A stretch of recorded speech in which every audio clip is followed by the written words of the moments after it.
Hello guys, स्वागत है आपका एक बार फिर से नर्सिंग एकेडमी के ऑफिशियली यूट्यूब चैनल पे। आज की इस वीडियो में हम बताने वाले पट्टियों के प्रकार। तो हमारा यहाँ पे सबसे पहला प्रश्न है, पट्टियों के प्रकार लिखे हुए गोल पट्टी के बारे में बताइए। इसकी परिभाषा पढ़ते हैं हम।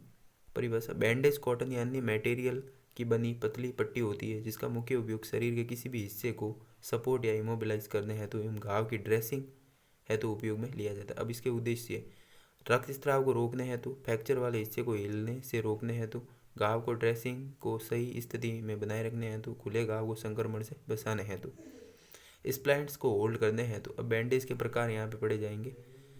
सबसे पहला, विभिन्न प्रकार की बैंडेज भिन्न भिन्न स्थिति हेतु उपयोग में ली जाती है जो कि निम्न प्रकार हैं। यहाँ पे हमारी ट्रायंगल बैंडेज है, फिर roller bandage, specially bandage. Triangle bandage त्रिभुज आकार की, रोलर बैंडेज गोल आकार की, स्पेशली बैंडेज टी आकृति की। यहाँ पर रोलर बैंडेज गॉज या कॉटन की बनी स्ट्रिप हैं जो रोल के रूप में बनी होती है। रोलर बैंडेज के मुख्य उपयोग निम्न प्रकार है: दुर्घटनाग्रस्त शारीरिक हिस्से को इमोबिलाइज करने हेतु, स्प्राइन एवं ट्रांस मस्कुलर की स्थिति में रक्तस्राव की स्थिति को दबाव द्वारा रोकने हेतु, घाव से निकले ड्राइनेज को एब्जॉर्ब करने हेतु, घाव पर ड्रेसिंग मटेरियल को सिक्योर रखने हेतु। मटेरियल की बनावट के आधार पर रोलर बैंडेज के विभिन्न प्रकार निम्न हैं: कार्लेक्स bandage absorbent, gauze roller bandage absorbent, elastic roller bandage, compressed bandage. प्रकार यहाँ पे पढ़ते हैं।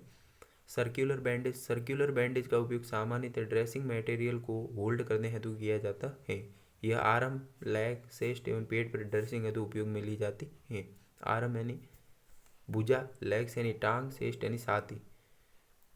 सर्कुलर बैंडेज, स्पाइरल बैंडेज, इनका उपयोग शरीर के बेलनाकार हिस्से हेतु उपयोग में ली जाती हैं। अब यहाँ पर है फिगर ऑफ 8 बैंडेज। इसका उपयोग फिक्सिंग जॉइंट या संधि स्थलों के ऊपर या नीचे के हिस्से को कवर करने हेतु किया जाता है। इस प्रकार की बैंडेजिंग में जॉइंट के ऊपर से नीचे की तरफ सर्कुलर फॉर्म में जॉइंट पर अप्लाई किया जाता है ताकि जॉइंट के एक्सटर्नेट या फिक्स होने की स्थिति में बैंडेज खुले नहीं। अब है हमारी रोलर बैंडेज बांधना। सर्वप्रथम सही बैंडेज मटेरियल का चुनाव करना है। यहाँ पर सबसे पहले आपको सही मात्रा में पट्टी को काटना है।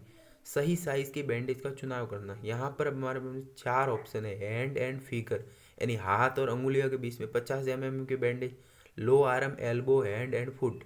यहाँ पर low arm, elbow, hand and foot 75 mm, upper arm, knee and leg 100 mm, trunk 150 mm।